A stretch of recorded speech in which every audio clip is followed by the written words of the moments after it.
Team গল্পগুজবের বিশেষ নিবেদন রবীন্দ্রনাথ ঠাকুরের কালজয়ী কাব্যনাটক বিসর্জন অবলম্বনে ঐতিহাসিক প্রেক্ষাপটে এক দুর্ধর্ষ মাইথোলজিক্যাল থ্রিলার কাহিনী বিসর্জন।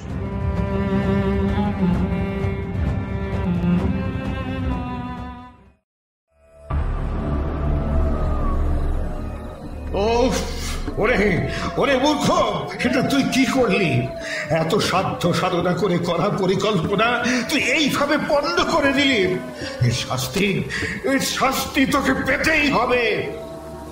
শাস্তি? আচ্ছা তাই দাও প্রভু, প্রাণদণ্ড দাও আমাকে। না, তার থেকেও গুরুদণ্ড দেব তোকে। আয় আয় আমার সাথে, আয়। স্পর্শ কর দেবীর চরণ। করলাম। প্রতিজ্ঞা কর, আমি এনে দেব রাজ রক্ত শ্রাবণের শেষ রাত্রে দেবীর চরণে। আমি এনে দেব রাজ রক্ত শ্রাবণের শেষ রাত্রে দেবীর চরণে।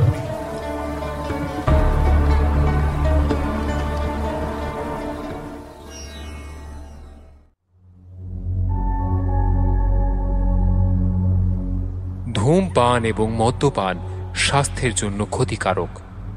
Cigarette smoking and consumption of alcohol are injurious to health. Team গল্পগুজবের পক্ষ থেকে জানানো হচ্ছে যে আমরা কোনো রকমের কুসংস্কার এবং অন্ধবিশ্বাসকে প্রাধান্য দিই না। যে সমস্ত গল্পের নাট্যরূপ আপনারা শুনে থাকেন তার পুরোটাই লেখক এবং লেখিকার কল্পনাপ্রসূত এবং শুধুমাত্র ভৌতিক আবহ এবং রোমাঞ্চকর পরিবেশ তৈরি করার জন্যই সেই সমস্ত মুহূর্তগুলির অবতারণা করা হয়ে থাকে। এর সঙ্গে বাস্তবে কোনো ঘটনার কোনো রকম সম্পর্ক নেই। তা সত্ত্বেও যদি সেই সমস্ত ঘটনার সাথে বাস্তবের কোনো ঘটনার কোনো মিল পাওয়া যায় তা নিতান্তই কাকতালীয় এবং অনিচ্ছাকৃত। ধন্যবাদ।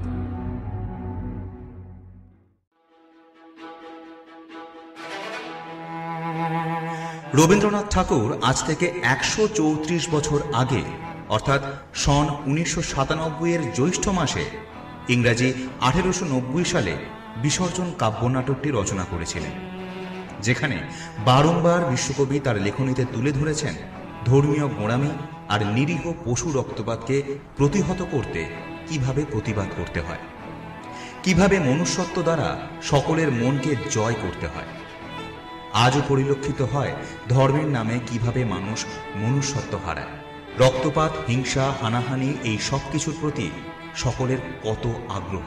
ক্ষমতাবানের অঙ্গুলি হেলনে আজও মানুষের বিশ্বাস পরিচালিত হয়। তাই আজও বিশ্বকবির এই আখ্যান সমান গুরুত্বপূর্ণ। নাটকটির অডিও অ্যাডাপ্টেশন, নাট্যরূপ এবং সংলাপ সংযোজন করেছেন সোমদর্শী। আজকের গল্প পাঠে এবং ব্যাকগ্রাউন্ড স্কোর নির্মাণে শুভ্র কমল মুখার্জি। শব্দ সংযোজন এবং মাস্টারিংয়ে web session studio Sayar. Edit এবং সমগ্র নির্দেশনায় সোমদর্শী। শুরু হচ্ছে টিম গল্পগুজবের আজকের বিশেষ নিবেদন ঐতিহাসিক প্রেক্ষাপটে এক দুর্ধর্ষ মাইথোলজিক্যাল থ্রিলার কাহিনী বিসর্জন।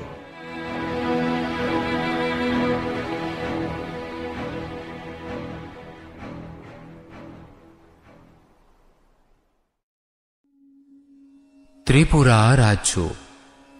রাজ্যের রাজা ও দণ্ডমুণ্ডের কর্তা হলেন মহারাজ গোবিন্দ মাণিক্য। অখণ্ড ভারতবর্ষে তখন চলছে মুঘল শাসন। যেমনই ধূর্ত তেমনই পাষণ্ড এই যবনের দল।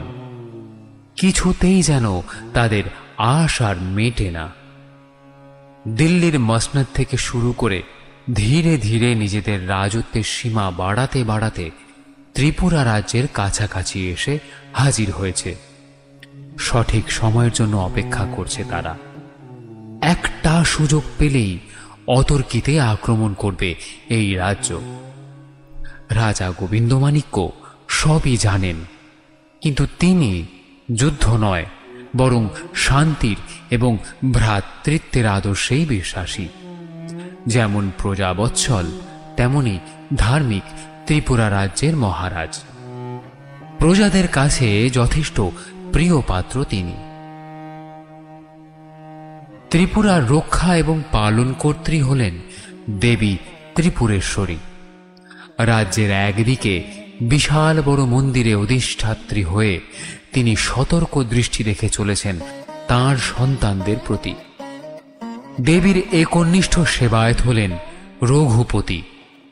রঘুপতির বয়স যথেষ্ট হলেও তার ভারে তিনি নুচ্ছ হয়ে পড়েননি, বরং তিনি যেন সূর্যের থেকেও বেশি দীপ্তমান, পাষাণের থেকেও বেশি কঠিন যেন তার মনোভাব।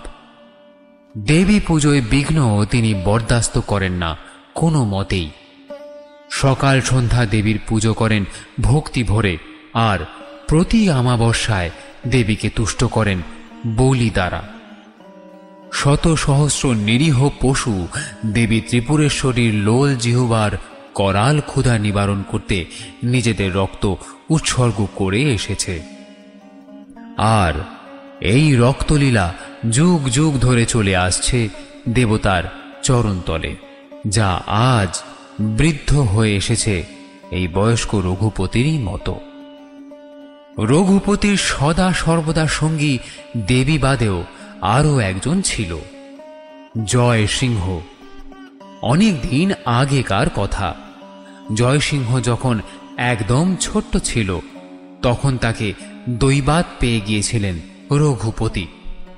এখন জয়সিংহ রঘুপতির শুধু সঙ্গীই নন, তার পুত্রও বটে। মন্দিরের কাজ ও ত্রিপুরেশ্বরীর নিত্যদিনের সেবায় নিয়োজিত থাকার সাথে সাথে জয়সিংহ রঘুপতিরও যথেষ্ট খেয়াল রাখেন। এই হেন ত্রিপুরা রাজ্যে বর্তমানে চলেছে চূড়ান্ত বিশৃঙ্খলা।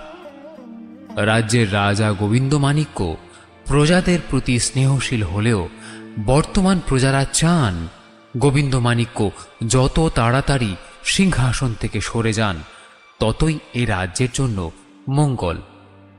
কারণ সকলেরই বিশ্বাস দেবী ত্রিপুরেশ্বরী এখন প্রজাদের প্রতি রুষ্ট।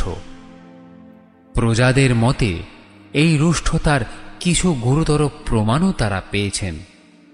মাধব, যার শরীর প্রচণ্ড খারাপ ছিল, সে এতদিন ধুঁকতে ধুঁকতেও বেঁচে ছিল। হঠাৎ সে শেষ নিঃশ্বাস ত্যাগ করেছে। খান্তমণির ভাসুরপো মাত্র 3 দিনের জ্বরে মারা গেল। মথুরাহাটিগঞ্জে হঠাৎ করে আগুন লেগে গেল, সাথে সাথে সমস্ত দোকান পুড়ে ভস্মীভূত হয়ে গেল। সকলের তাই বদ্ধমূল ধারণা হয়েছে এই সমস্ত অনিষ্টের মূলে একজনই রয়েছেন, রাজা গোবিন্দমাণিক্য। আর তিনি যে গর্হিত অন্যায়টি করেছেন তা হল যুগ যুগ ধরে যে প্রথা চলে আসছে নির্বিবাদে, সেই প্রথা মহারাজ কোন রূপ অগ্রপশ্চাৎ চিন্তা না করেই বন্ধ করে দিয়েছেন। করাল কালিকার মহাখপ্পরে যদি রক্তপাত না হয় তাহলে তিনি কি করে শান্ত থাকবেন? মহারাজা গোবিন্দমাণিক্য ত্রিপুরা রক্ষাকর্ত্রী দেবী ত্রিপুরেশ্বরীর বলি প্রথা বন্ধ করে দিয়েছেন। আরও আশ্চর্যের কথা, অবিশ্বাস্য এবং সকলেরই বোধগম্যের বাইরের এই কাজটি তিনি করেছেন নাকি স্বয়ং দেবীরই আদেশে, এবং মায়ের সেবায়েত রঘুপতির মুখের ওপর জবাব দিয়েছেন। এত রক্তপাত যখন করা হতো তখন দেবী মুখ ফিরিয়ে থাকতেন। ঘটনার সূত্রপাত এতটাই আকস্মিক এবং অনভিপ্রেত যে কারোরই কল্পনাতেই আসেনি এই কথা। সেদিন রাতে মন্দিরে বেশ ধুমধাম করেই পুজো সম্পন্ন হয়েছে। বলি প্রদত্ত নিরীহ প্রাণীর রক্তে মন্দির সোপান রক্তবর্ণ ধারণ করেছে। পরের দিন সকালে মহারাজা গোবিন্দমাণিক্য দেবীকে ফুল দিতে এসে দেখলেন একটি বালিকা হা পিত্তেশ করে কাঁদছে। মহারাজার দয়ালু প্রাণ আকুল হয়ে উঠল। তিনি জিজ্ঞাসা করলেন, কি হয়েছে? তুমি এভাবে কাঁদছো কেন? কি নাম তোমার? অপর্ণা। আমার প্রাণপ্রিয় ছাক শিশুকে এরা ধরে নিয়ে এসেছে। জয়সিংহ, কি বলছে এই মেয়েটি? এই ছাক শিশুকে তোমরা নাকি কেড়ে এনেছো বলি দেওয়ার জন্য? মহারাজ, কি করে জানবো বলির পশু কোথা থেকে অনুচররা নিয়ে আসে? হ্যাঁ গো, তুমি কাঁদছো কেন? যাকে স্বয়ং বিশ্বমাতা নিজে নিয়েছেন তার জন্য দুঃখ কেন করছো তুমি? বিশ্বমাতা? না, রাক্ষসে নিয়েছে তাকে। ছি ছি, ও কথা এনো না মুখে। কে তোমার বিশ্বমাতা? আমার শিশু তো তাকে চেনে না। হায় হায় রে, এই যে রক্তধারা বয়ে চলেছে, এ কি তারই রক্ত? ওরে বাচ্চানি আমার, আমাকে না দেখে আকুল হয়ে কেঁদেছিলি কত, কেন সে কান্না আমার বুকে বাজলো না? আমার প্রাণ কেন যেখানে ছিল সেখান থেকে ছুটে এলো না? অপর্ণার এই হৃদয় বিদারিত কান্না শুনে জয়সিংহের কেমন যেন বুকটা চিনচিন করে উঠল। সে প্রস্তরের দেবীর মূর্তির দিকে চাইল। মেয়েটির আকুল কান্না শুনেও সে মূর্তি যেন অবিচল, কোনো বিকার নেই তার মধ্যে। জয়সিংহ ধীরে ধীরে দেবীর কাছে উঠে এলো সোপান দিয়ে। করজোরে নতজানু হয়ে গভীর বিষাদের স্বরে বলে উঠল, মাগো, আজন্ম পূজা করছি তোমার, তবু তোমার মায়া বুঝতে পারি না। হে বিশ্বজননী, এত যে মানুষ কষ্ট পায় তবু কি দয়া হয় না তোমার? মহারাজ, আপনিও নিশ্চুপ। বৎস, কি বলবো আমি তা তো জানি না। এত ব্যথা কেন, দুঃখ কেন এই পৃথিবীতে? কে বলবে আমায়? কে বলবে? সেই দিন থেকে মহারাজা গোবিন্দমাণিক্যর কেমন যেন ভাবান্তর দেখা দিল। রাজকাজে যেমন মন নেই, প্রাত্যহিক নিত্যকর্মেও তেমন ইচ্ছে নেই, ঘুম নেই। সারাদিন কেবল ওই একই চিন্তা, কেন এইরকম হলো, কেন? দিন কাটতে লাগলো, আর সেই কন্যার কান্না আর দুঃখ মহারাজের হৃদয়কে ব্যথিত করতে লাগল। তারপর একদিন সেই ভয়ঙ্কর সিদ্ধান্ত তিনি নিয়ে বসলেন, কারুর সাথে কোনো রকম পরামর্শ না করেই। সেদিন রাজ দরবারে সকলে উপস্থিত। মহারাজের কনিষ্ঠ ভ্রাতা নক্ষত্র রায়, সেনাপতি নয়ন রায়, দেওয়ান চাঁদপাল ও মন্ত্রী সকলেই নিজের নিজের আসনে বসে আছেন। এমন সময় দারিক এসে সংবাদ দিল, মহারাজের জয় হোক। মহারাজ, ব্রাহ্মণ রঘুপতি আপনার সাক্ষাৎ প্রার্থী। ডাকো তাকে। যথা আজ্ঞা মহারাজ। মন্দিরের সেবায়েত রঘুপতি এসে দাঁড়ালেন সকলের সামনে। সকলেই বেশ তটস্থ হয়ে উঠেছেন, কিন্তু রাজা গোবিন্দমাণিক্য যেন স্থির, অচঞ্চল। রঘুপতি গম্ভীর স্বরে বলে উঠলেন, মহারাজ, আপনার কাছে এসেছি বলির পশু সংগ্রহ করার জন্য। মন্দিরেতে জীববলি এবছর থেকে নিষেধ করা হলো। কথাটা বলার সাথে সাথে রাজসভায় যেন বজ্রপাত হল। শান্ত এবং ধীরে ধীরে বলা এই ভয়ঙ্কর নির্দেশের জন্য কেউ প্রস্তুত ছিল না। সবাই এর ওর মুখ চাওয়াচাওয়ি করতে লাগল। রঘুপতির তীক্ষ্ণ চোখ রাগে রক্তবর্ণ ধারণ করল। নক্ষত্র রায় বলে উঠলেন, বলি নিষেধ, কিন্তু মহারাজ। থামো নক্ষত্র, আমি জানি তুমি কি বলবে, কিন্তু সকলের জন্য জেনে রেখো, পাপকে বিনাশ করতে বিলম্ব করা উচিত নয়। এই কি হলো স্থির? স্থির এটাই, মহামন্ত্রী, প্রচার করে দাও গোটা ত্রিপুরায়, এবার থেকে জননীর পূজার নামে যে বা যারা করবে জীবহত্যা, নির্বাসন দণ্ড হবে তাদের। তবে তুমি উচ্ছন্নে যাও। একটা কথা জানতে ইচ্ছা হয়, কার নির্দেশে তুমি এই সিদ্ধান্ত নিলে? দেবীর নির্দেশে। নরাধম! দেবীর আদেশ শুধু তুমি শুনেছ, আমি শুনিনি। শুনে রাখো মহারাজ, শাস্ত্র অধ্যয়ন তুমি করনি, শস্ত্র অধ্যয়ন করেছ। আর এও জেনে রেখো, দেবী তোমার রাজসভার তোষাবোধকারী পারিষদবর্গ নয় যে তার উপর তোমার আদেশ খাটবে। রঘুপতির দেহে যতদিন প্রাণ আছে ততদিন দেবী ত্রিপুরেশ্বরীর উপর তোমার কোনো নিয়ম খাটবে না। হ্যাঁ, কোনো নিয়ম তোমার খাটবে না।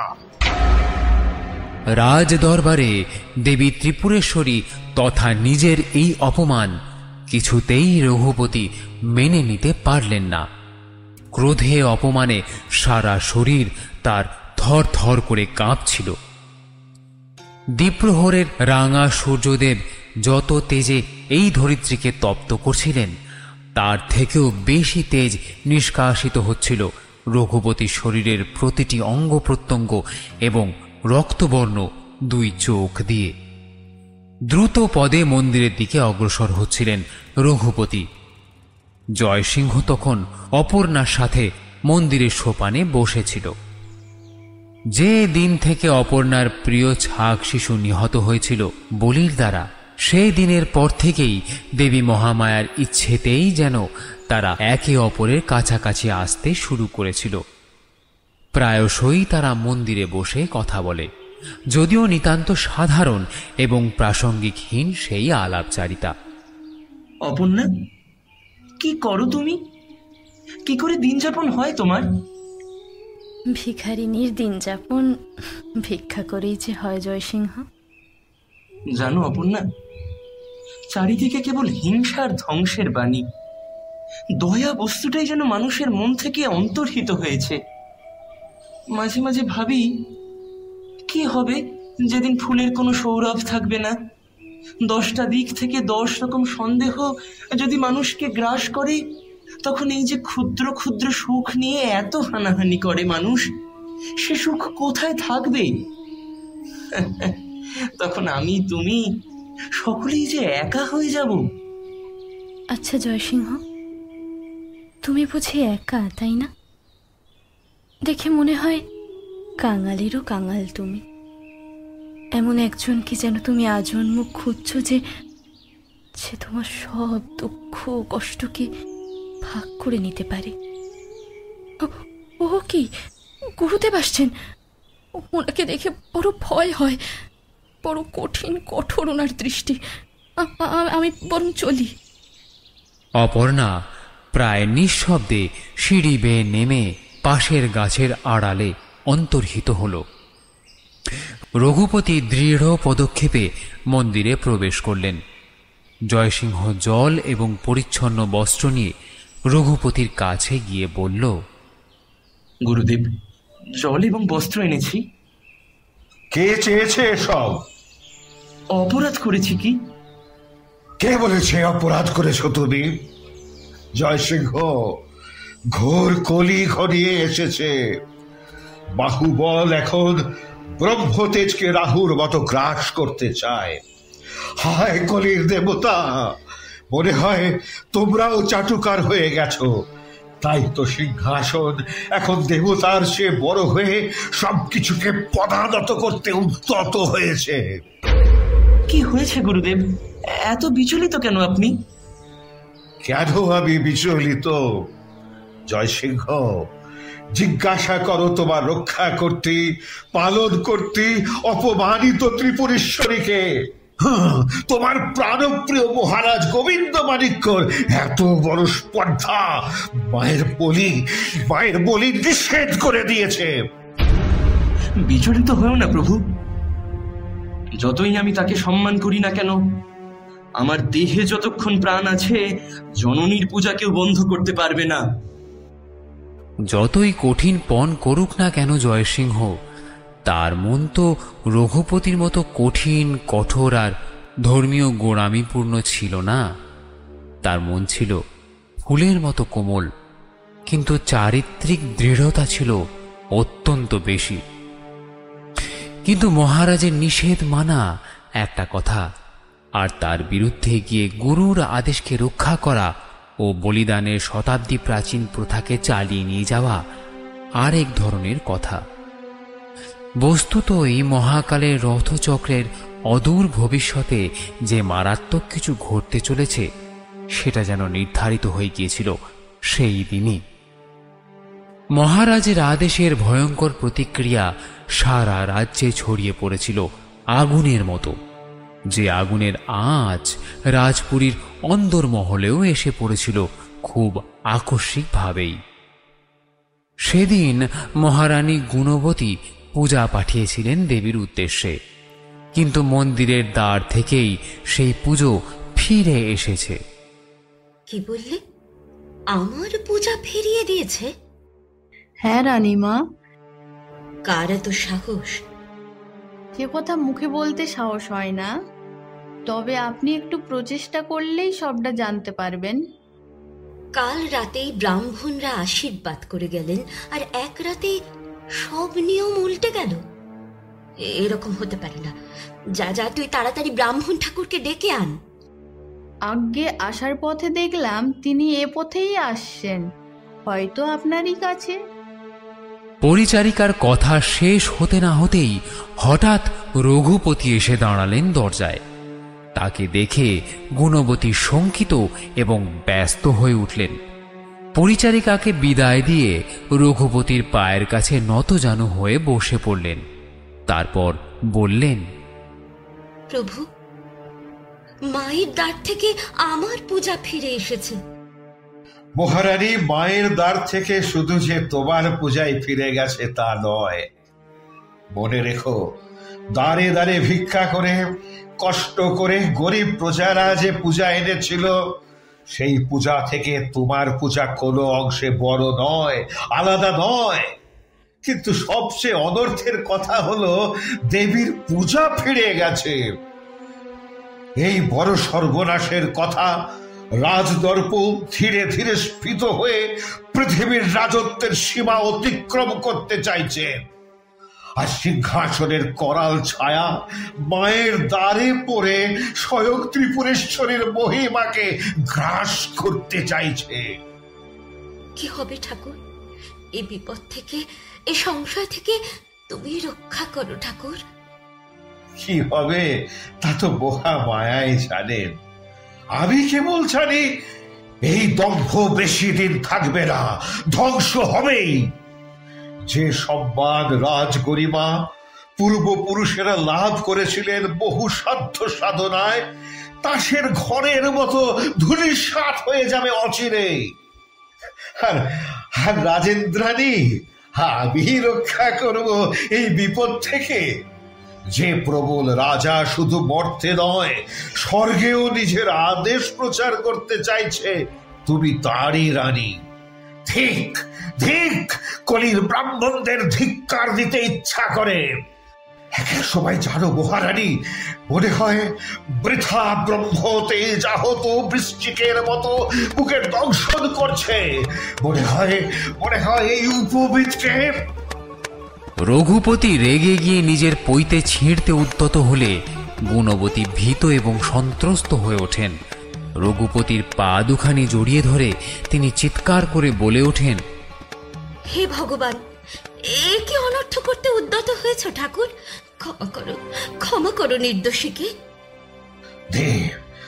তবে দে ফিরিয়ে ব্রাহ্মণের অধিকার, দে ফিরিয়ে জননীর পূজা।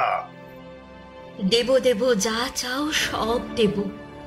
300 ছাগ আর 100 মহিষ দিয়ে প্রতি বছর দেবীকে পূজা দেব। প্রসন্ন না হলেও এই আশ্বাস পেয়ে রঘুপতি ফিরে গেলেন। ভাগ্যদেবতা অলক্ষে হাসল। এভাবেই তো চিরকাল পূজা পান দেবী। সেখানে প্রসন্নতা নেই, ভক্তি নেই, আছে কেবল শঙ্কা, উৎকণ্ঠা আর দেবতার প্রতি, ব্রাহ্মণের ব্রহ্ম তেজের প্রতি অসীম ভয়। যতদিন কল্কি অবতার না আসবেন, ততদিন এইভাবেই পুজো পাবেন প্রস্তর মূর্তি দেবী ত্রিপুরেশ্বরী। সন্ধ্যা বোধহয় ঘনিয়ে আসছিল। অলিন্দ দিয়ে রাজমহিষী গুণবতী দূর গোধূলি বর্ণ আকাশের দিকে নির্নিমেষ চোখে তাকিয়েছিলেন। দ্বীপ্রহরে এই ঘরে ঘটা ঘটনাকে কিছুতেই যেন মন থেকে সরাতে পারছিলেন না তিনি। বায়ুহীন পরিবেশ যেমন এক পশলা ঠান্ডা বাতাসের জন্য অপেক্ষমান থাকে, তেমনি অবস্থা গুণবতীর মনের। আলুলায়িত কেশ আর প্রায় স্খলিত রাজবেশে দীর্ঘক্ষণ দাঁড়িয়ে আছেন গুণবতী বিশাল অলিন্দের ধারে। সহসা গোবিন্দমাণিক্য প্রবেশ করলেন এবং বললেন, অপ্রসন্ন কেন প্রেয়সীর মুখ? কারণ আপনি জানেন মহারাজ। তাই তো মহারানী, জানি আমি, বুঝি আমি, কিন্তু তোমরা যখন মুখ ফিরিয়ে নাও তখনই কর্তব্য কঠিন হয়ে দাঁড়ায় প্রিয়ে। কি কারণে আপনি মায়ের বলে নিষেধের আদেশ দিয়েছেন? আমি নয় প্রিয়ে, বালিকার ছদ্মবেশে মা নিজেই সে কথা বলেছেন। মহারাজ, আপনার কথা শুনে হাসি পায়। রাজোদ্যারে স্বয়ং ভুবনেশ্বরে আবেদন জানাতে এসেছেন।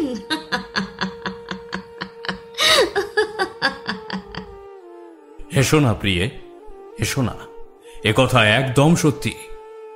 মহারাজ, কি করছেন একটিবার আপনি ভেবে দেখুন। আপনি শাস্ত্রবিধি জানেন না। যেখানে আপনার আদেশ দেওয়ার অধিকার নেই সেখানে আজ্ঞা নাই বা দিলেন। এ আজ্ঞা জননীর আজ্ঞা, আমার আজ্ঞা নয়।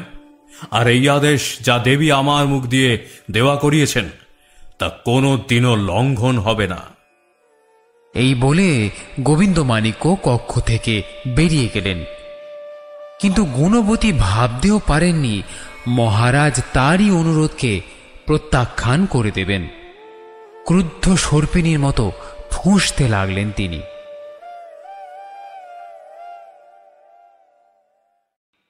রঘুপতি জানতেন গুণবতীর দ্বারা এ কার্য কিছুতেই সম্ভব নয়। গোবিন্দমাণিক্য কোনো সাধারণ মানুষ নন। তিনি একবার যে আদেশ দিয়েছেন তা এত সহজে রদ করবেন না। কূট রঘুপতি অন্নফন্দি আঁটতে লাগলেন। তিনি সেনাপতি নয়ন রায়কে ডেকে পাঠালেন গোপন পরামর্শের জন্য। কিন্তু সেখানে হিতে বিপরীত হল। গোবিন্দমাণিক্যের নিষেধ সত্ত্বেও রানী গুণবতী তার খাস পরিচারিকাকে দিয়ে মন্দিরে পূজা পাঠালেন। ঠাকুর, রানীমা পুজো পাঠিয়েছেন এবং এও বলেছেন বিশেষভাবে তার নামে যেন পুজো করা হয়। যদি তার মনোবাঞ্ছা পূর্ণ হয় তবে প্রতি বছর এইরকম ভাবে 100 মহিষ দেবীর চরণে উৎসর্গ করার জন্য পাঠাবেন। রঘুপতি তুষ্ট হলেন যার পর নাই। তবে এতদিন বাদে দেবী তার হৃত গৌরব ফিরে পাবেন।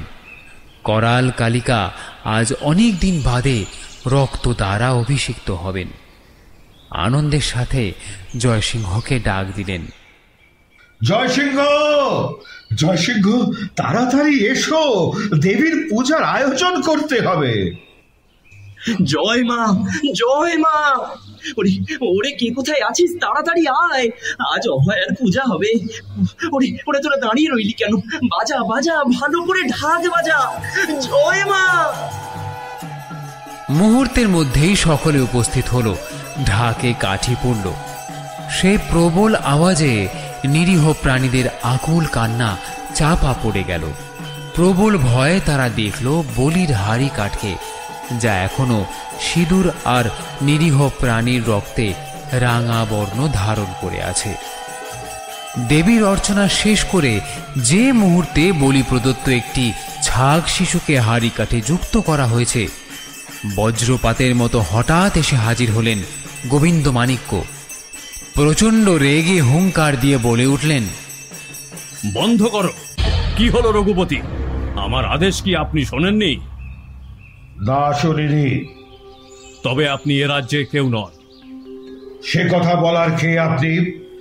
আমি যেখানে আছি সেখানে এলে রাজছত্র ভেঙে যায় আর রাজ মুকুট ধুলায় লুটিয়ে পড়ে। দয়ানন্দ রায়, কি বলেছিলাম তোমায় স্মরণ নেই? সিংহাসন থেকে চ্যুত করো এই অহংকারী রাজাকে, যে নিজেকে দেবীর চেয়ে বড় মনে করে। আমি তো পূর্বেই আমার অপারগতার কথা জানিয়েছি আপনাকে, তবু আবারও কেন ঠাকুর? আমি মহারাজের বিপক্ষেও যাব না, আর আপনার কথাও অনুসরণ করতে পারবো না। আমি জানি সত্যই একমাত্র পথ, এবং সেই পথেই আমি থাকব।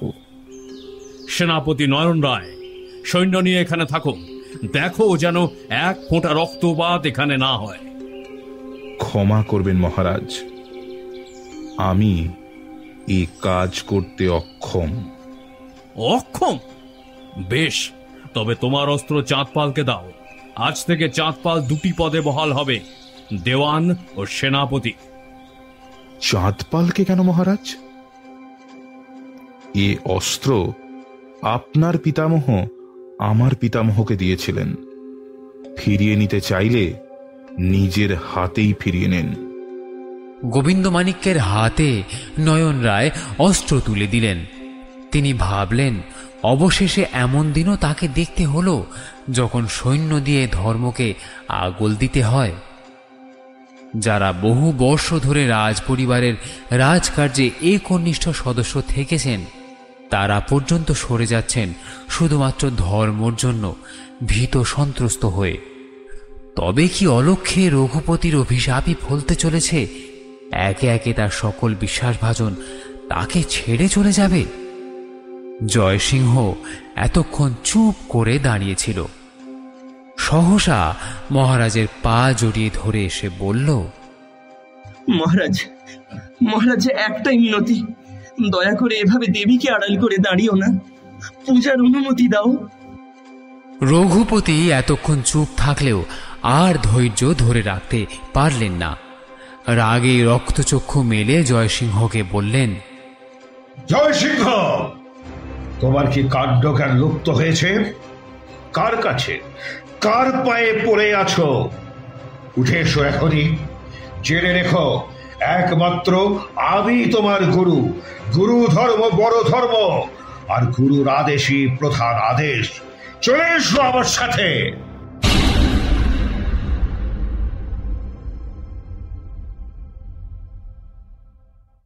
জয়সিংহকে টেনে নিয়ে গেলেও ভবিষ্যতে কি হতে চলেছে সেটা পরিষ্কার আঁচ করতে পারছিলেন রঘুপতি। সত্যি বলে লোকে, ধর্মের নামে বুদ্ধি হারায় মানুষ। যতই দেবীর চরণ বন্দনা করুক না কেন রঘুপতি, সেও তো মানুষ ভিন্ন, অন্য কিছু নয়। আর মানুষ নিজের উদ্দেশ্যকে চরিতার্থ করতে যে কোনো সীমা অতিক্রম করতে পারে, যে কোনো সময়ে। রঘুপতিও তাই করলেন। তিনি ঠিক করলেন আর পশু রক্ত নয়, তার থেকেও বড় কিছু উৎসর্গ করতে হবে দেবীর কাছে। তবেই সকলের মনে সেই পুরনো ভক্তি আর বিশ্বাস ফিরিয়ে আনা যাবে। রাজার কনিষ্ঠ ভ্রাতা নক্ষত্র রায় স্বভাবসিদ্ধভাবেই একটু ভীতু এবং সন্ত্রস্ত প্রকৃতির ছিলেন। রঘুপতি এবার নক্ষত্র রায়কে একটা মারাত্মক মন্ত্রণা দিলেন, যা শুনে প্রথমে নক্ষত্র রায় উৎফুল্ল হলেও পরে আসল বিষয় অবগত হয়ে প্রচণ্ড শঙ্কিত হয়ে পড়লেন।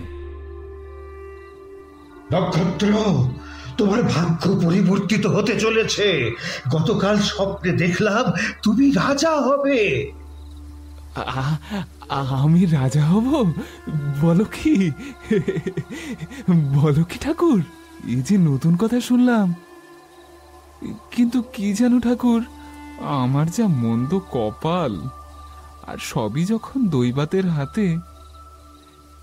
আচ্ছা ঠাকুর, যদি রাজা না হতে পারি? আমার কথার অবিশ্বাস করো? এত বড় সাহস! না না না না, অবিশ্বাস করিনি, কিন্তু কোনো কিন্তু নেই, কিন্তু নেই এই ভবিষ্যৎবাণীতে। রাজ টিকা পাবেই তুমি, কোনো সন্দেহ নেই। দেবীর দেওয়া স্বপ্ন সত্যি। দেখো প্রভু, কথা যেন ঠিক থাকে শেষে। জানো প্রভু, রাজা হয়ে না ওই মন্ত্রীটাকে দূর করে দেব। বড় ভয় করি তাকে। বুঝেছ প্রভু, তোমাকে করব মন্ত্রী।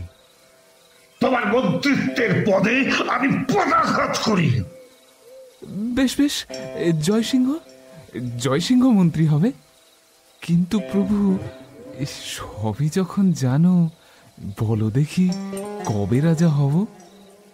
রাজরক্ত আগে আনো, পরে রাজা হবে।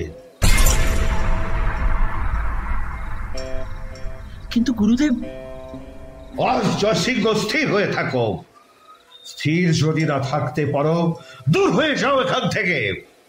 শোনো নক্ষত্র, রাজা তুমি হবে, এতে কোনো সন্দেহ নেই, কিন্তু তার জন্য দেবীর পায়ে রাজরক্ত এনে দিতে হবে।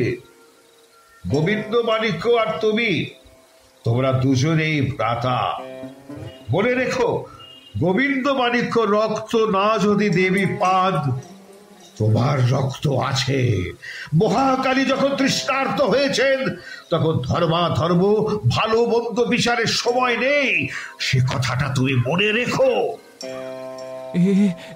ঠাকুর ঠাকুর, কাজ কি রাজত্বে?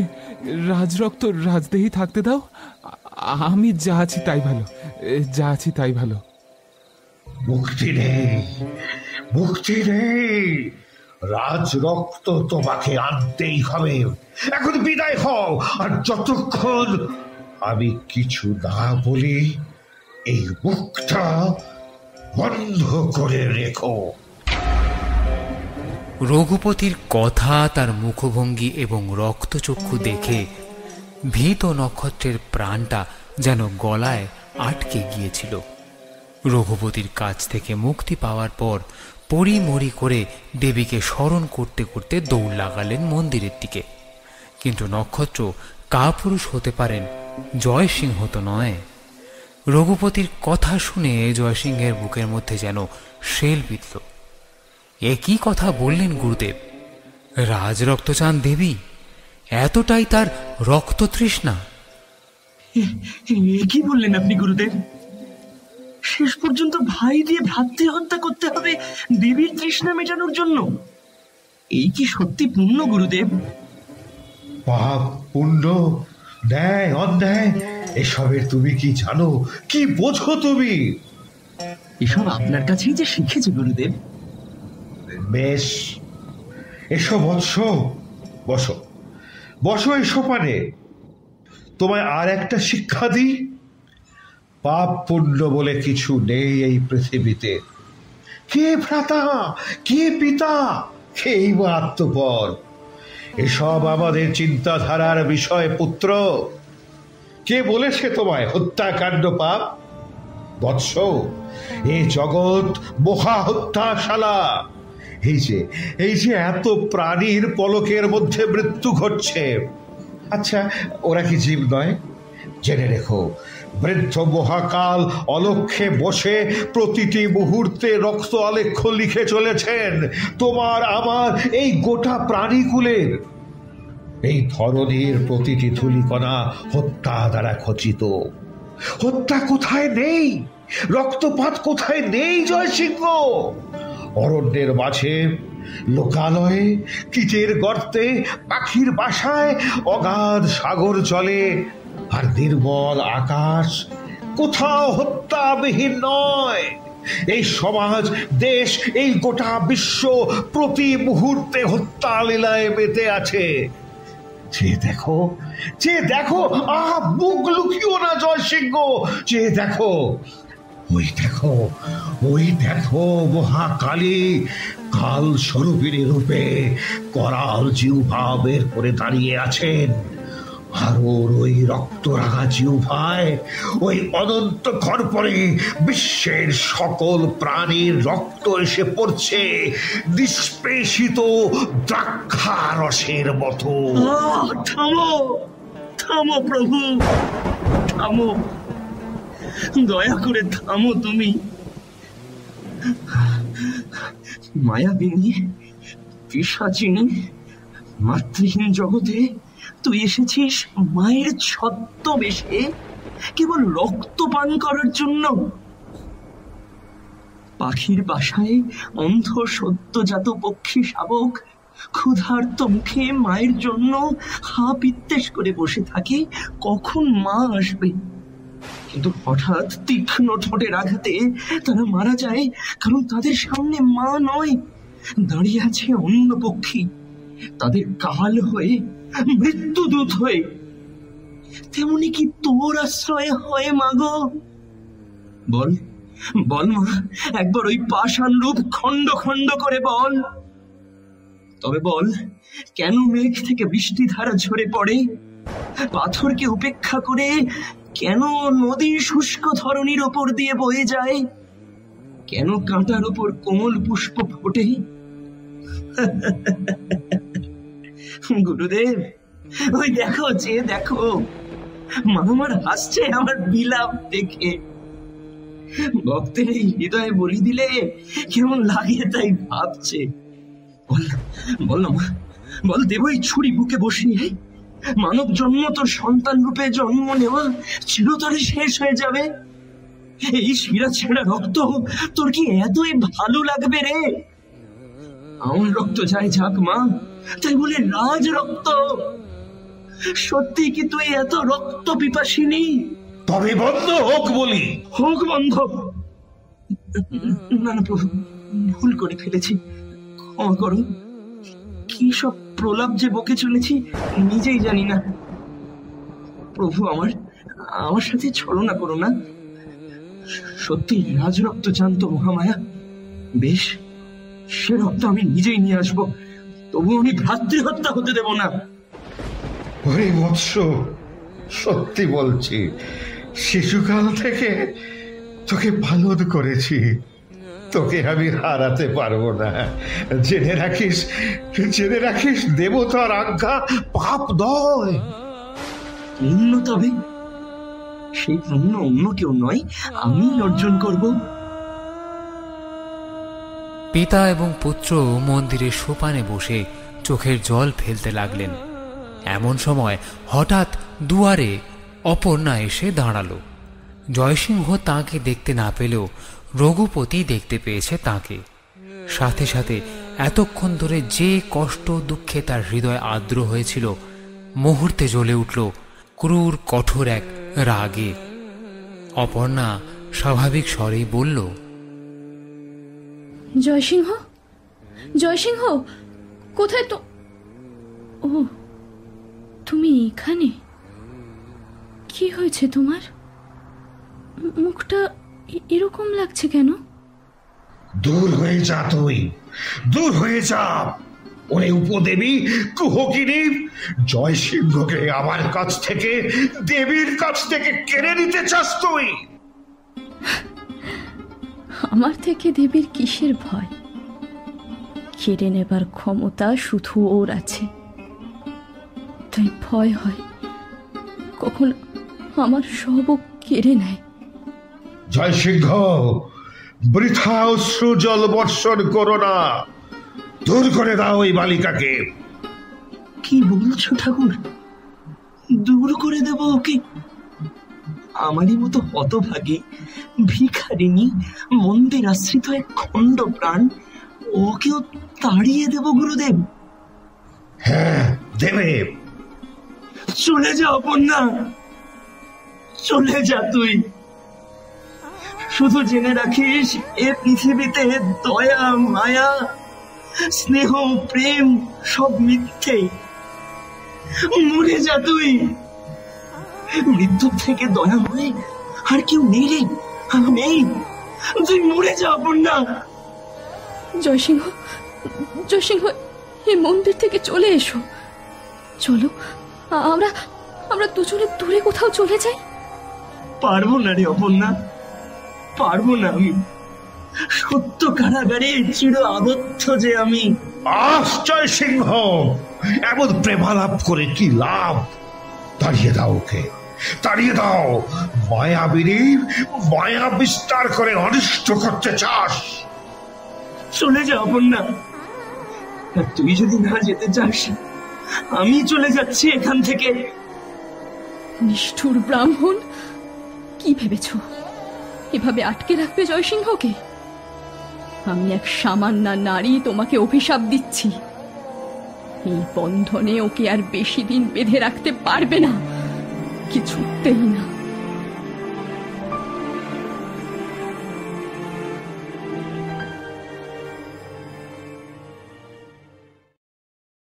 মহারাজা গোবিন্দমাণিক্য স্পষ্ট অনুধাবন করতে পারলেন তাঁর এই হিতের চেষ্টা, এই শুভ উদ্যোগকে সকলে ভালো নজরে দেখছে না।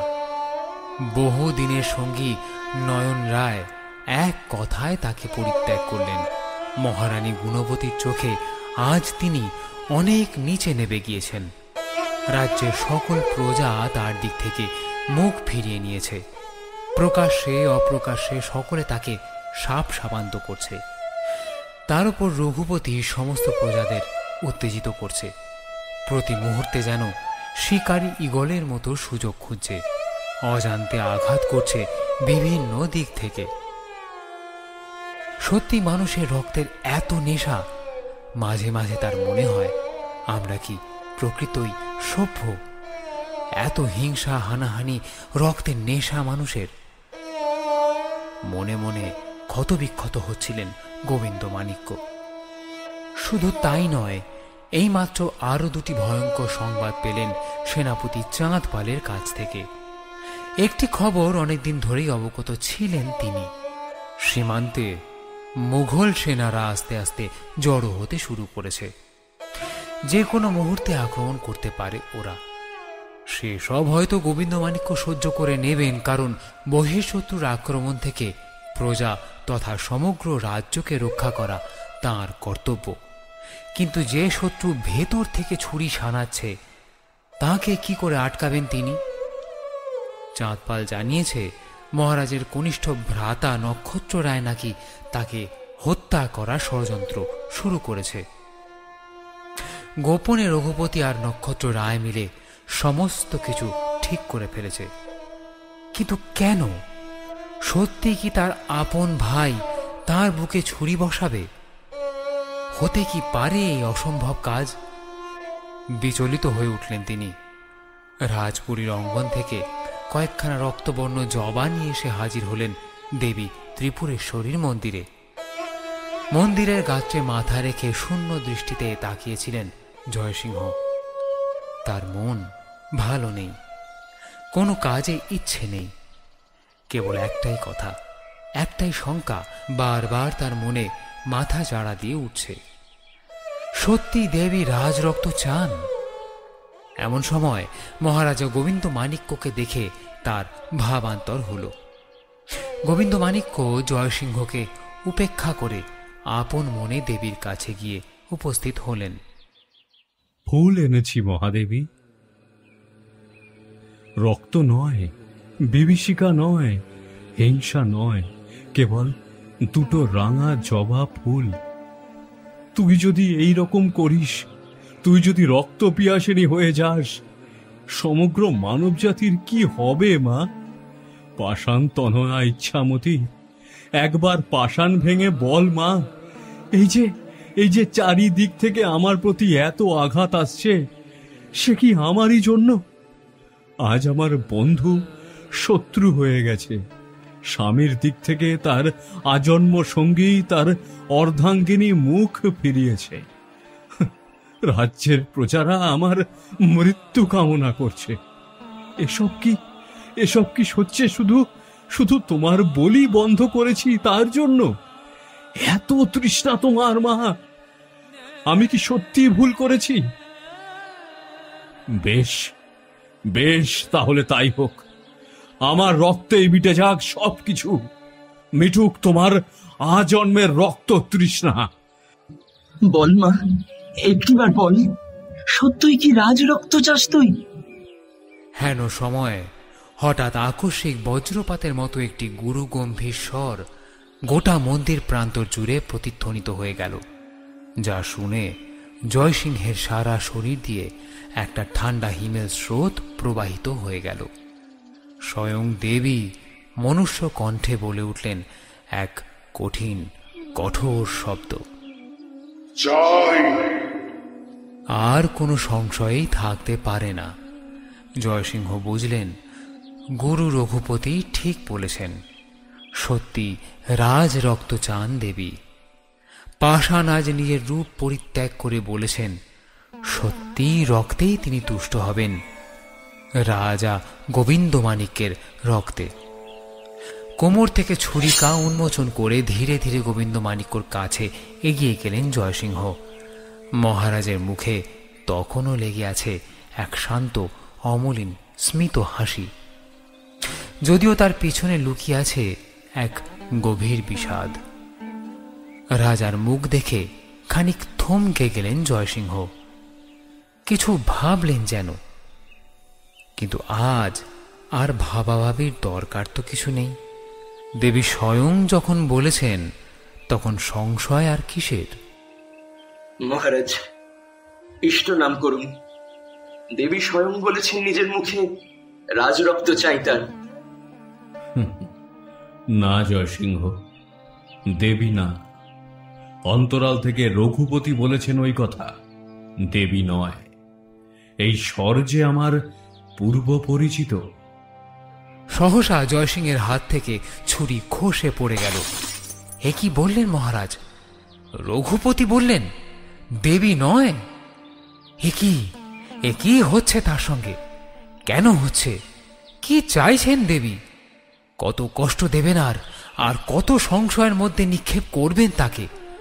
আর নয়, আর সহ্য করতে পারছেন না তিনি। চিৎকার করে বলে উঠলেন, কি চাস তুই? কেন এই রূপ ছলনা করছিস তুই আমার সাথে মা? কি চাস? তোরা সকলেই কি একরকম? সবারই এক কথা, রক্ত রক্ত আর রক্ত। কেন মা, কেন? এই দেখ চোখ মেলে আমার হাতের দিকে দেখ, দুটো রাঙা জবা ফুল। এও তো ফুটেছে পৃথিবীর বুক ফেটে তোর চরণে স্থান পাবে বলে, তোর রক্ত তৃষ্ণাকে মেটাবার জন্য। নে মা, এই ফুল নিয়ে তুই শান্ত হ। কিন্তু দেবীর চরণে ফুল দেবার আগেই গুরু গম্ভীর স্বরে মন্দিরের গর্ভগৃহ কেঁপে উঠল। চমকে উঠে জয়সিংহ দেখল স্বয়ং রঘুপতির দ্বারে দাঁড়িয়ে রাগে ফুঁসছে। দ্রুত পদক্ষেপে তার কাছে এসে প্রচন্ড রাগে চিৎকার করে বলে উঠল, জয়সিংহ, ওরে মূর্খ, এটা তুই কি করলি? এত সাধ্য সাধনা করে করা পরিকল্পনা তুই এইভাবে পণ্ড করে দিলি। দণ্ড দাও প্রভু। ঠিক, দণ্ড তোকে আমি দেবই। আমার সব কিছু ভাবনাকে ব্যর্থ করে এইভাবে তুই নিস্তার পেতে পারিস না। এই কার্যের ভয়ঙ্কর শাস্তি তোকে পেতেই হবে। হ্যাঁ, তোকে পেতেই হবে। শাস্তি? তাই দাও প্রভু, প্রাণদণ্ডে দণ্ডিত করো আমাকে। না, তার থেকেও গুরুদণ্ড দেব তোকে। হয় আমার সাথে স্পর্শ কর দেবীর চরণ। করেছি প্রভু। প্রতিজ্ঞা কর, আমি এনে দেব রাজ রক্ত শ্রাবণের শেষ রাত্রে দেবীর চরণে। আমি এনে দেব রাজ রক্ত শ্রাবণের শেষ রাত্রে দেবীর চরণে।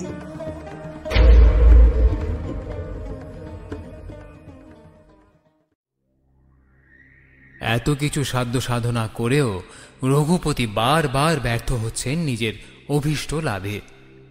নয়ন রায়কে কুমন্ত্রণা, নক্ষত্র রায়কে ভয় দেখানো বা প্রাণপ্রিয় জয়সিংহকে নিজের মতের বিরুদ্ধে গিয়ে তার সিদ্ধান্ত অনুযায়ী কাজ করার জন্য বাধ্য করেও নিজের অভীষ্ট সিদ্ধির কোনো পথই দেখতে পাচ্ছিলেন না তিনি।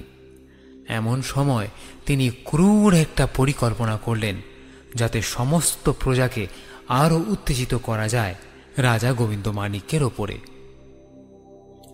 জয়সিংহ সমস্ত কিছু দেখেও চুপ থাকতে বাধ্য হয়েছিলেন, তবে তার হৃদয়ে দুমড়ে মুষড়ে পড়েছিল তার পিতৃতুল্য গুরুদেবের এ হেন কার্যে। প্রতিদিনের মতো সেদিনও দূর দূরান্ত থেকে সকল প্রজারা এসেছে মা ত্রিপুরেশ্বরীর দর্শন লাভের জন্য। সকলের হাটে বাজারে যাবার আগে একটিবার ঠাকুর দর্শন করে যেতে চায় যাতে তাদের দিন ভালো যায়। যদিও সকলেই জানে রাজ্যের পরিস্থিতি, তবুও এই গরিব গ্রাম্য মানুষগুলো এতটাই সরল যে ব্রাহ্মণ বা উচ্চবর্গের কূটনৈতিক চাল তারা সহজে অনুধাবন করতে পারে না। তাদেরকে যা দেখানো হয় সেটাই তারা দেখে, যেভাবে চালানো হয় অধিকাংশ সময় সেভাবেই তারা চলে। সেদিন মন্দিরে ঢোকার আগে হঠাৎই তারা একটা বিষয় দেখে খুব অবাক হলো। দেখল ব্রাহ্মণ রঘুপতি দ্বার আগলে দাঁড়িয়ে আছে। প্রজাদের দেখে গুরুগম্ভীর স্বরে তিনি বললেন, তোরা এখানে কি করতে এলি? হ্যাঁ, আমরা ওই ঠাকুর দর্শন করতে এসেছি। ঠাকুর দর্শন করতে এসেছি? ঠাকুরকে তোরা রাখতে পারলি কই? তিনি চলে গেছেন। কি সর্বনাশ! সত্যি কি তিনি চলে গেছেন? তাহলে কি আমাদের আর ঠাকুর দর্শন হবে না? না, হবে না। চলে যায় এখান থেকে। বিফল মনোরথ হয়ে সকলে এর ওর মুখ চাওয়াচাওয়ি করতে লাগলো।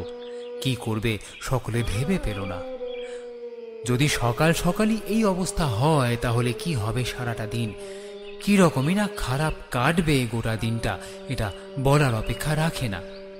আস্তে আস্তে সকলে ফেরার রাস্তা ধরছিল, কিন্তু হঠাৎ, দাঁড়া, এত দূর থেকে এসেছিস যখন দেখে যা তোদের ঠাকুরকে। আয় আয়, এই দেখ।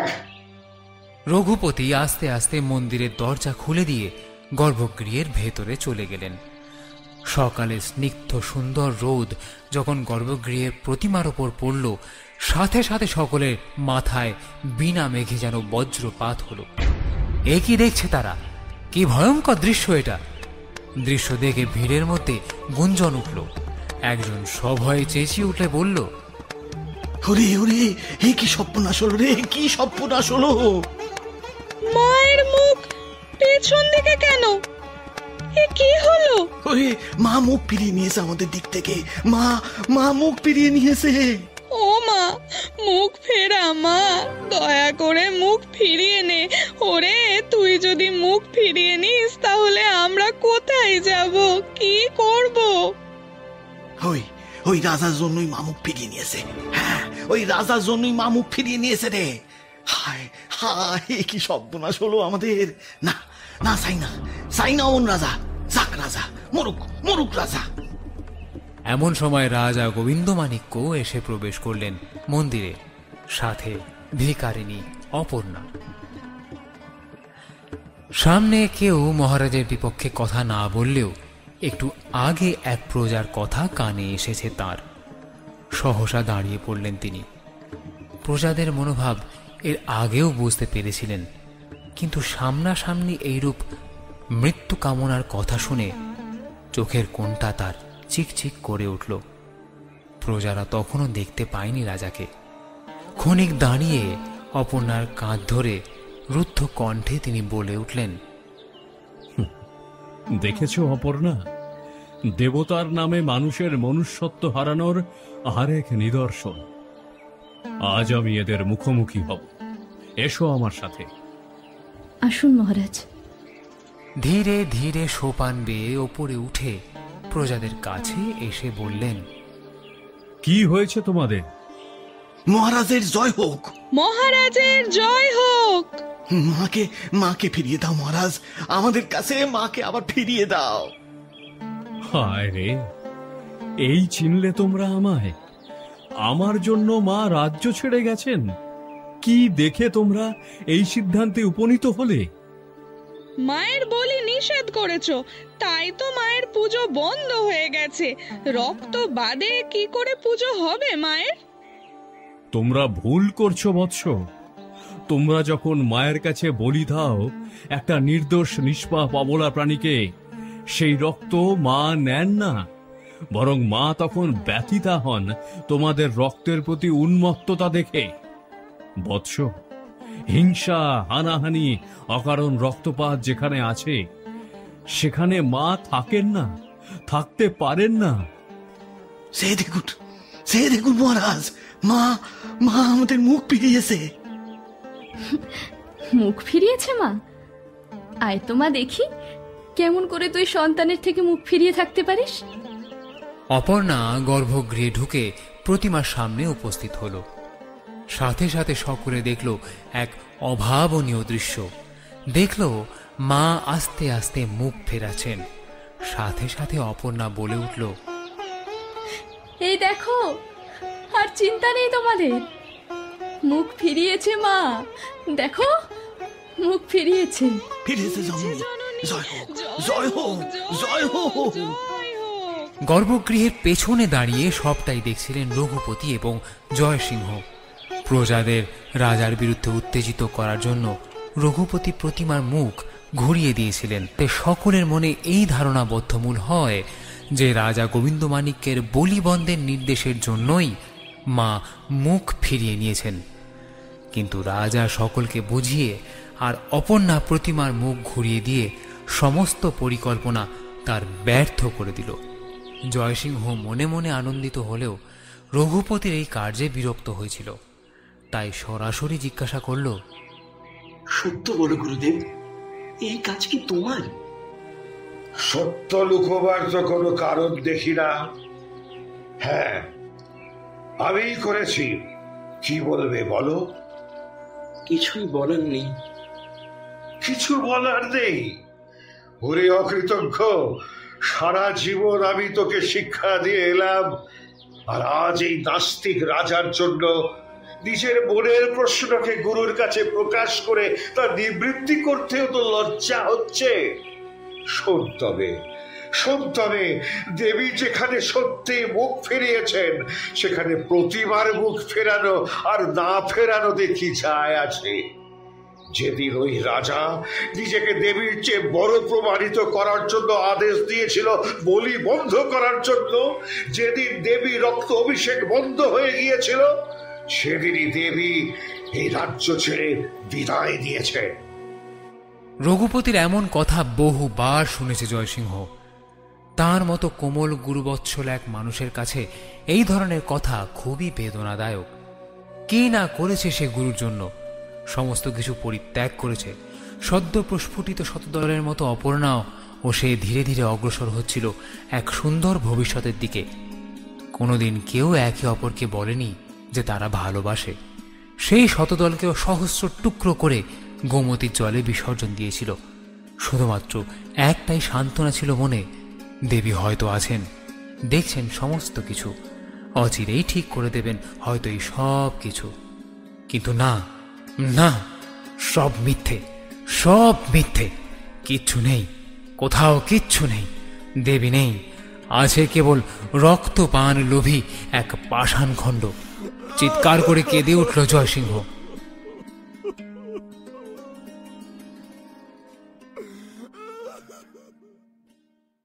স্বভাব কাপুরুষ ভীরু অন্যের কথায় চালিত নক্ষত্ররায় কি করবে ভেবে পাচ্ছিল না। যেখানেই যায় সেখানেই শুনতে পায় যে সে নাকি রাজা হবে। প্রজারা বলে, চাটুকারেরা বলে, এমনকি স্বয়ং রঘুপতিও সেদিন বলল যে সে নাকি রাজা হবে। কিন্তু রাজরক্ত, যে রাজরক্তের কথা রঘুপতি বললেন, সেটা না পেলে তো রাজা হওয়া কখনোই সম্ভব নয়। কি করবে সে ভেবে পাচ্ছে না।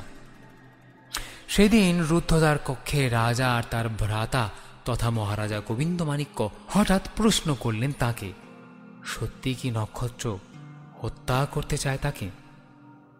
প্রথমে বলতে না পারলেও যখন কোটির ছুরিকা তার হাতে তুলে দিয়ে হত্যা করতে বলে, পারেনি সেদিন নক্ষত্র। কেঁদে উঠে বলে ফেলেছিল সে সত্যি এই সমস্ত কিছুই করতে চায় না। রঘুপতির কুমন্ত্রণার জন্য ক্ষণিকের আবেগে রঘুপতির ওই কথা স্বীকার করে নিয়েছিল। কিন্তু যতই গোবিন্দমাণিক্য তাকে চিন্তা করতে না বলে বা আগলে রাখার কথা বলুক না কেন, মহারানী গুণবতীর কথায় চকিতে সেই চিন্তার জাল তার ছিন্ন হয়ে যায়। রঘুপতি আর গুণবতী প্রত্যক্ষভাবে কিছু না করলেও পরোক্ষে উত্তপ্ত করছিল নক্ষত্রকে। চারিত্রিক দৃঢ়তা আর ভীরু হওয়ার জন্যই গুণবতীর ষড়যন্ত্রে সামিল হয়ে যায় নক্ষত্র। রাজা গোবিন্দমাণিক্যের এক পালিত পুত্র ছিল নাম ধ্রুব। অপুত্রক নিঃসন্তান গোবিন্দমাণিক্যের নয়নের মনি ছিল পিতৃমাতৃহীন ওই 5 বছরের শিশুটি। গুণবতী একদম সহ্য করতে পারতেন না। তার ধারণা হলো ভবিষ্যতে যে শিশু তার কোল আলো করে আসতে চলেছে ও আগামীতে এই ত্রিপুরার যে ভাবী উত্তরাধিকারী হবে, তার পথে অন্যতম বাধা হলো ওই শিশু ধ্রুব। তাই গোপনে নক্ষত্র রায়কে গুণবতী পরামর্শ দিল ওই শিশুকেই দেবীচরণে উৎসর্গ করার।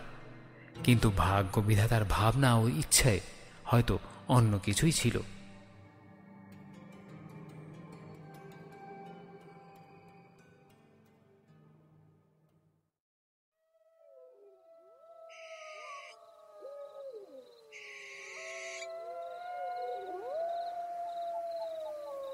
গভীর রাত, মাঝে মাঝে পেঁচা আর রাত চড়া পাখির ডাক পরিবেশকে মুখরিত করে রেখেছে। দিগন্তে শিয়ালের হিম শীতল ডাক মাঝে মাঝে গায়ে কাঁটা দিয়ে যাচ্ছে। প্রায় অন্ধকার মন্দির প্রাঙ্গণে কেবল 2টি মাত্র প্রাণী, একজন মদ্যপানরত রঘুপতি, অন্যজন নক্ষত্র রায়। মন্দির সোপানে মাটিতে পোঁতা হাঁড়ি কাঠের কাছে অঘোরে নিদ্রায় নিদ্রিত রাজার পালিত পুত্র ধ্রুব। সামনে রাখা স্থির প্রদীপের আলো মাঝে মাঝে হাঁড়ি কাঠের গায়ে রাখা খড়গের ওপর পড়ে আলোর বিচ্ছুরণ করছে। আর কিছুক্ষণ বাদেই বহুদিন ধরে পিপাসিত খড়গ আবার রক্ত পান করবে, তবে এবার পশু রক্ত নয়, আজ সে পান করবে নর রক্ত। ঘুমন্ত একরত্তি শিশুটা জানে পর্যন্ত না কি বড় ফাঁড়ার সামনে সে শুয়ে আছে পরম নিশ্চিন্তে।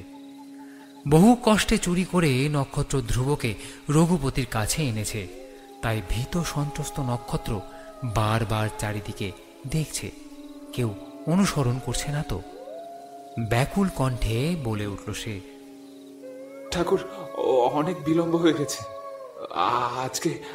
আজকের পরিকল্পনা পরিত্যাগ করুন, আপনি পরিত্যাগ করুন আজকের পরিকল্পনা। ভীত হওয়ার কিছু নেই। চারিদিকে নিশীথের নিদ্রা দিয়ে ঘেরা। খেতে খেতে ঘুমিয়ে পড়েছে। জয়সিংহ আমার কাছে এমনই এক সময় এসেছিল। ওই মুখ দেখে সেই ছোট্ট নিষ্পাপ জয়সিংহের কথা মনে পড়ে বারবার, মনে পড়ে বারবার। ঠাকুর, ভয় হয় কখন রাজা এখানে চলে আসবে। ফিরু কোথাকার, কেউ আসবে না, কেউ আসবে না। বাধ্যাও বাধ্যাও বাধ্যাও সব। এসো এসো, কারণ সলিল পান করো, সব ঠিক হয়ে যাবে। ঠাকুর, আপনি একবার তাকিয়ে দেখুন, বিলম্ব অনেক হয়েছে।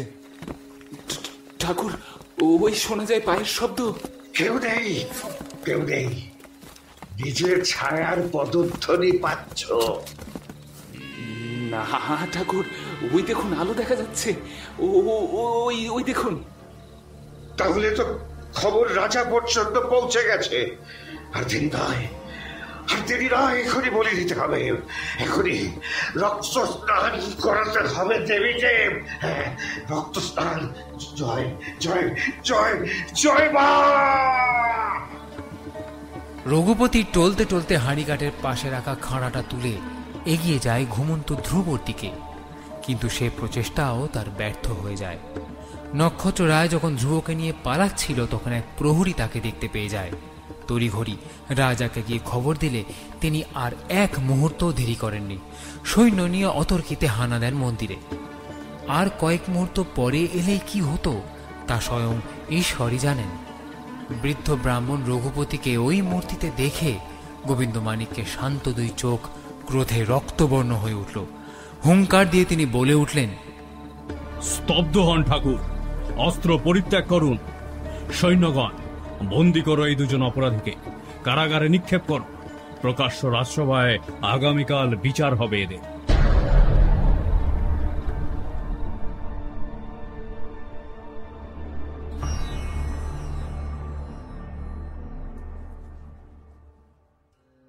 রঘুপতি, অপরাধ করেছেন স্বীকার করছেন তো? স্বীকার না করার কোনো কারণ দেখি না। স্বীকার তারা করে না যাদের মনে পাপ বোধ আছে। স্বয়ং দেবীর কাজ যে করে তার আবার পাপ পুণ্যের কি ভয়? শোনো সকলে, পূর্বেই সকলে জ্ঞাত আছো অকারণ রক্তপাত করলে কি শাস্তি হবে। রঘুপতি, এ রাজ্য থেকে আপনি নির্বাসিত হলেন চিরতরে। 2 জন সৈন্য আপনাকে রাজ্যের বাইরে রেখে আসবে। নির্বাসনের কথায় কতটা কষ্ট পেলেন রঘুপতি তা ঠিক বোঝা গেল না।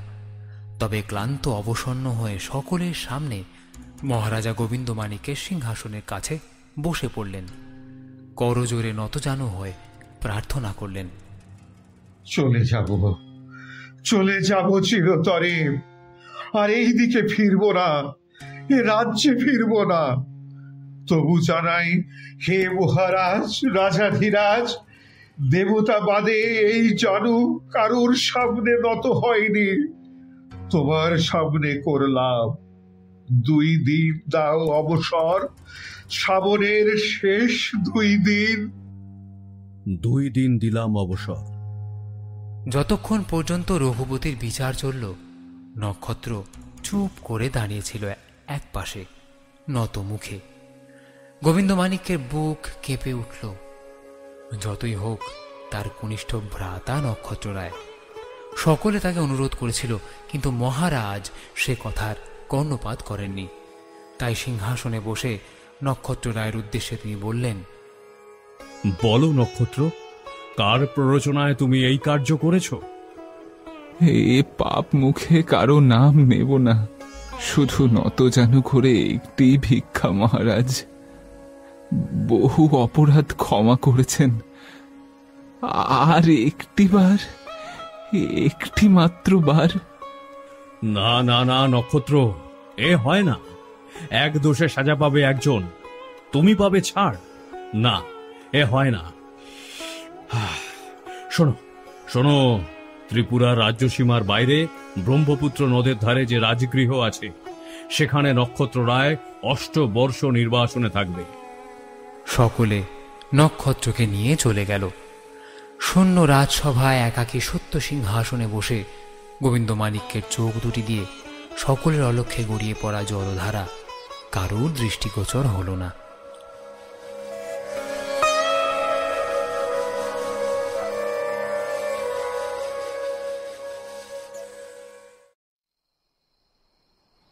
সন্ধেবেলা অস্তমিত সূর্যের পরন্ত রক্তিম আভা এই কিছুক্ষণ আগেই বিদায় নিয়েছে পৃথিবী থেকে। দেবী ত্রিপুরেশ্বরীর সম্মুখে সন্ধ্যার প্রদীপ জ্বালিয়ে জয়সিংহ যেই মুখ তুলেছে, দেখল অপর্ণা দ্বারে একাকী দাঁড়িয়ে আছে। বুকের বাম পাশটা হঠাৎ করেই মোচড় দিয়ে উঠল জয়সিংহের। বারবার করে ফিরিয়ে দেয় এই হতভাগিনীকে, তবু কেন যে ফিরে আসে তার কাছে।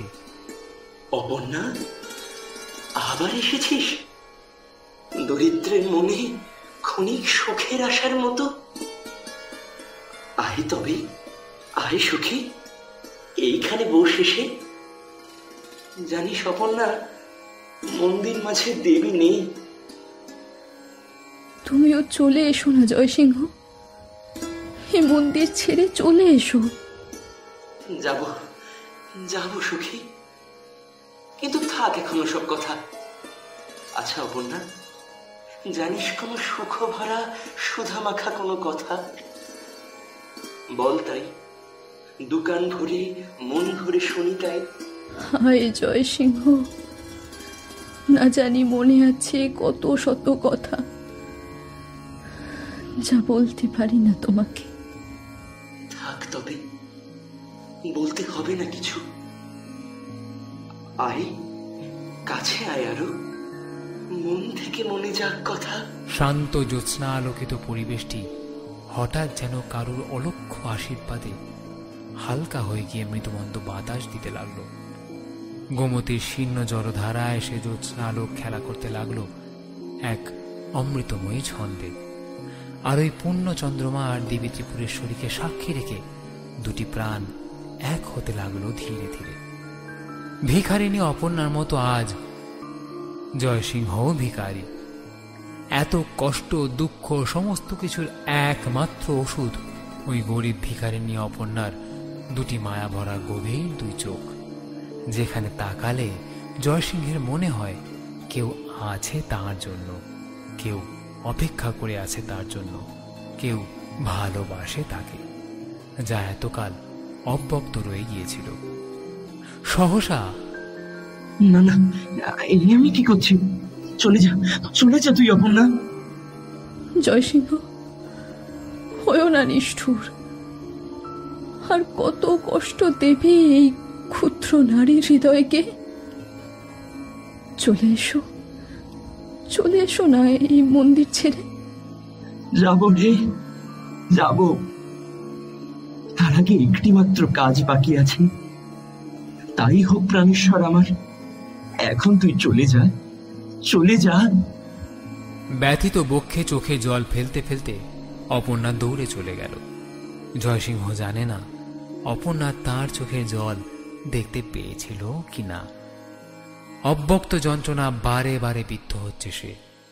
হেন সময়ে ক্লান্ত চরণে গুরুদেব এলেন। দেবীর কাছে বসে পড়ে জয়সিংহর কাঁধ চেপে ধরে বললেন, গর্ব, তেজ, ব্রহ্মদত্ত সব গেছে। রাজদ্বারে সবার সামনে নত জানু হয়ে দুদিন ভিক্ষা চেয়ে দিয়েছি। এই দুদিন যেন ব্যর্থ না হয় পুত্র, ব্যর্থ না হয়। কি হলো? নিরুত্তর কেন তুমি? নিরুত্তর কেন? বেশ বেশ, আর একবার এই জানু নত হোক, ভিক্ষা চাই তোমার কাছে। পিতা, আর এই বুকে আঘাত করো না। রাজরক্ত চান্ত দেবী, তাই দেব। সেই রক্ত দিয়ে চলে যাব চিরকালের জন্য। রঘুপতি চুপ করে রইল। বুঝতে পারলেন তিনি জয়সিংহের মনের মণিকোঠায় আর নেই। একমাত্র গুরুবাক্য দেবীর কাছে করা প্রতিজ্ঞার জন্যই আজও সেই মন্দিরে রয়েছে।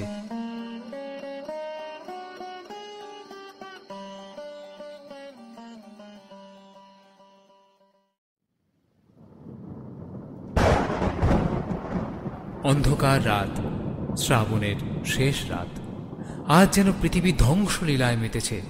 এমন কালান্তক ঝড় কেউ আর কখনো যেন দেখেইনি। করাল কালিকাও আজ তার রক্ত তৃষ্ণা মেটাবেন, তাই বুঝি এত উৎফুল্লতা। কালো মেঘাচ্ছন্ন আকাশের বুক চিরে দিচ্ছে ক্ষণিকের জন্য উদ্ভাসিত বিদ্যুতের রেখা। দিগন্ত মাটি আকাশ যেন চিরে যাচ্ছে মুহুর্মুহু বজ্রপাতে। রঘুপতি হাসছেন, প্রচণ্ড হাসছেন। আজ তার অপেক্ষা এত সাধ্য সাধনা ষড়যন্ত্রের অবসান হবে। চিৎকার করে তিনি বলে উঠলেন, আজ বুঝি জেগেছে মহামায়া। ওই শোনা যায় তার হুঙ্কার। পাপি মা, পাপি, আজ তোর রক্ত অভিষেক হবে। আজ তোর উপবাস ঘুচবে মা, তোর উপবাস ঘুচবে। ওই আসে জয়সিংহ, ওই আসে জয়সিংহ। সাথে সাথে বৃষ্টির জলে সিক্ত হয়ে কালো উত্তরীয় গায়ে ঢাকা দিয়ে জয়সিংহ মন্দিরের গর্ভগৃহে প্রবেশ করল। রঘুপতি দ্রুত গিয়ে পড়লেন তার সামনে। অধীর হয়ে জিজ্ঞাসা করলেন, জয়সিংহ, জয়সিংহ, জয়সিংহ, রাজরক্ত কই? রাজরক্ত আছে, আছে, সরো। আমি নিজে নিবেদন করবো রাজরক্ত। মা, কিরে, রাজরক্ত চাইতো, না হলে তোর রক্ত তৃষ্ণা মিটবে না, তাই না? তবে শুনে রাখ, আমি রাজপুত। এখনো আমার মাতামহরা রাজত্ব করে চলেছেন। এই দেহে আছে রাজরক্ত। সেই রক্ত দিব, সেই যেন শেষ রক্তপাত হয় মাতা। নে মা, এই সন্তানের হৃদয়ে বিদারিত শিরা ছেঁড়া রক্ত। নে মা, এই নে, নে।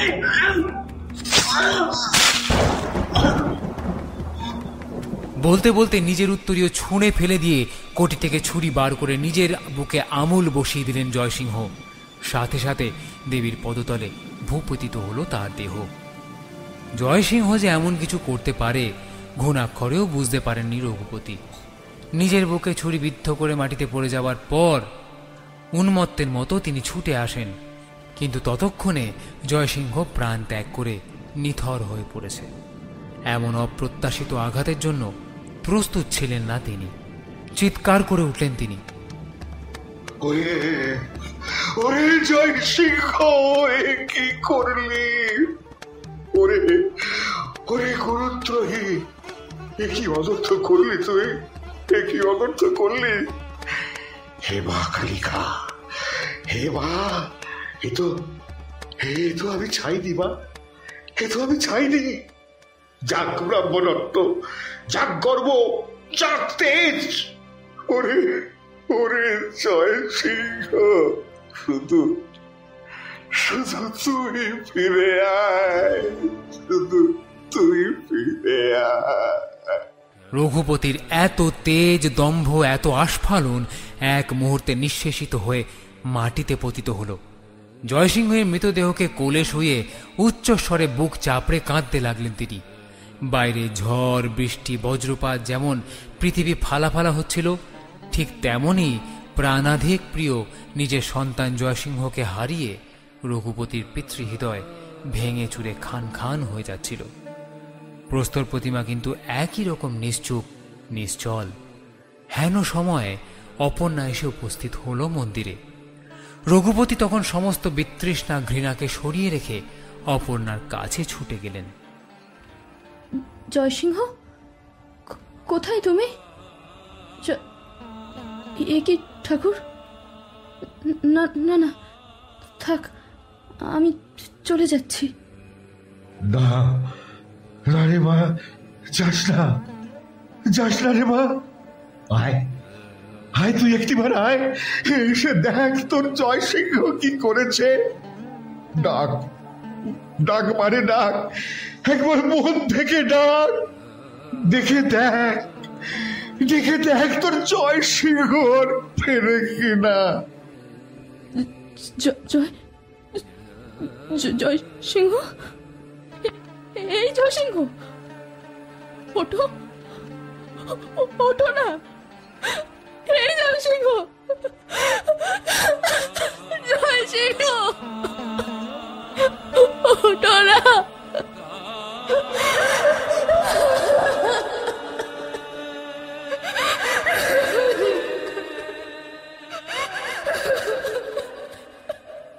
অপর্ণা ছিন্ন পত্রের মতো জয়সিংহের মৃতদেহর ওপর পড়ে উচ্চ স্বরে কাঁদতে লাগল। গোটা গর্ভগৃহে সেই কান্না প্রতিধ্বনি তুলতে লাগল। সে ধ্বনি শুনলে প্রতিটা মানুষের বুক মোচড় দিয়ে উঠবে। সে ধ্বনি শুনলে হয়তো শত্রুরাও নিজের অস্ত্র ত্যাগ করে আপন করে নেবে তার প্রতিপক্ষকে। কিন্তু সেই ধ্বনি শুনে কোনো অনুভূতি দেখা গেল না দেবীর চোখে মুখে, সারা শরীরে। যাকে মা বলে জয়সিংহ জেনে এসেছে এত কাল, যাকে প্রতিদিন ফুল দিয়ে পুজো করেছে, যার চরণে শুয়ে এত বিনিদ্র রজনী কেটেছে তার, সেই মায়ের কোনো প্রতিক্রিয়া দেখা গেল না। জয়সিংহের নীরব নিশ্চল মৃতদেহ দেখে কেমন অবলীলায় সেই সন্তানের রক্ত পান করে অনর হয়ে দাঁড়িয়ে আছেন বেদির ওপরে। কিরে মা, চুপ কেন তুই? কি করে পারিস তুই চুপ করে থাকতে? ওরে রাক্ষসী, তোর পূজার রক্ত জোগাড় করতে গিয়ে দেখ, তুই তোর নিজের সন্তানকে শেষ করে দিলি। এত আস্ফালন, দম্ভ সব চূর্ণ করে দিলি। সে দেখ মা, সে দেখ, একটা মেয়ের বুক ফাটা কান্না, এক পিতার চোখের জল কি তোর চোখে পড়ে না? দে না মা, দে না, দে না, ফিরিয়ে দে, ফিরিয়ে দে আমার জয়সিংহকে, আমার জয়সিংহকে ফিরিয়ে দে। আজ আমি কিছু চাই না, কিচ্ছু না রে মা, কিচ্ছু না, কিচ্ছু না। কিন্তু পাথরের মূর্তির কোনো প্রতিক্রিয়া নেই এইসবে। নির্দোষ জয়সিংহ দেবীর রক্ত তৃষ্ণা মেটাতে গিয়ে এই মন্দিরে নিথর হয়ে পড়ে আছে। এত কিছু বলার পরেও যখন রঘুপতি দেখলেন দেবী ত্রিপুরেশ্বরীর কোনো প্রতিক্রিয়া নেই, তখন ক্রোধে রক্তবর্ণ হয়ে উঠল তার চোখ। কোথা থেকে যেন বৃদ্ধের হাড়ে এলো অসীম শক্তি। তিনি চিৎকার করে বলে উঠলেন, ডাকিনী, পিশাচিনী, ওরে পাষাণ রাক্ষসী, সন্তানের রক্তকে তৃপ্ত, তাই না? এত ডাকি তোকে, সারা নেই, উত্তর নেই ওই মুখে। পাষাণী, নেই তুই, কোথাও তুই নেই। মিথ্যার পূজা করেছি আমি, কি লাভ তাহলে তোর এই মন্দিরে থেকে? আয়, চলে আয়, চলে আয়, তোকে আমি দিয়ে আসি গোমতীর চলে। চল, চলে আয়, চলে আয়। তারপর বৃদ্ধ শীর্ণ হস্তে রঘুপতি পাথরের প্রস্তর মূর্তিটাকে সোপান থেকে ঠেলে ফেলে দিলেন নদীর জলে। নিশ্চুপে প্রস্তর মূর্তি গড়াতে গড়াতে নদী গর্ভে হারিয়ে গেল অচিরে। বাইরে ঝড় তখন থেমে এসেছে। গুণবতী মহারাজা গোবিন্দমাণিক্যকে উপেক্ষা করেই পুজো দিতে এসেছিলেন মন্দিরে, কারণ তিনি জানতেন মহারাজা রাজ্য ছেড়ে চলে যাচ্ছেন। মোগল সেনারা নক্ষত্র রায়কে আটক করে তাকে প্ররোচিত করে তার স্বাক্ষর সহ গোবিন্দমাণিক্যের উদ্দেশ্যে একটি পত্র পাঠায়, যেখানে রাজাকে সিংহাসন ছেড়ে চলে যেতে বলা হয়। রাজা তাই স্বীকার করে রাজ্য ত্যাগ করছেন। এই অবসরে মহারানী গুণবতী মন্দিরে পুজো দিতে আসেন, কিন্তু এসে যার পর নাই আশ্চর্য হয়ে রঘুপতিকে বললেন, ঠাকুর, দেবী কই? দেবী নেই। অর্থাৎ? অর্থ কিছু নেই, কিছু নেই। দেবী কোথাও নেই। দেবী নামে ডাকছো যাকে, সে এক রাক্ষসী পাষাণী, যে তার সন্তান জয় সিংকে রক্তপাত করে চিরতরে বিদায় দিয়েছে এই রাজ্য থেকে। কোথাও নেই, কোথাও নেই মায়া, দয়া, ভালোবাসা, স্নেহ। চলে যাও, চলে যাও এই মন্দির ছেড়ে, চলে যাও, চলে যাও। হঠাৎ একটা মিষ্টি মধুর ডাকে দেখলেন রক্ত লাল কাপড়ে অপর্ণা দাঁড়িয়ে তাকে ডাকছে। পিতা, চলে এসো এই মন্দির ছেড়ে। চলো, আমরা দূরে কোথাও চলে যাই। না না, এখনো তো পৃথিবী থেকে দেবী বিদায় নেয়নি। দেবী আছে, দেবী আছে। ওই তো, ওই তো, ওই স্বরে যেন দেবী কথা বললেন। কি কোমল শান্ত সে স্বর, যা শুনলে মন জুড়িয়ে যায়। রঘুপতি দেখলেন প্রতিমাবিহীন মন্দিরে যেন দেবী স্বয়ং এসে দাঁড়িয়েছে, প্রস্তর মূর্তি রূপে নয়, মানবী রূপে, অমৃতময়ী স্নেহশীলা মাতা রূপে, যে হাত বাড়িয়ে তাকে ডাকছে চিরজীবনের মতো আপন করে নেবার জন্য।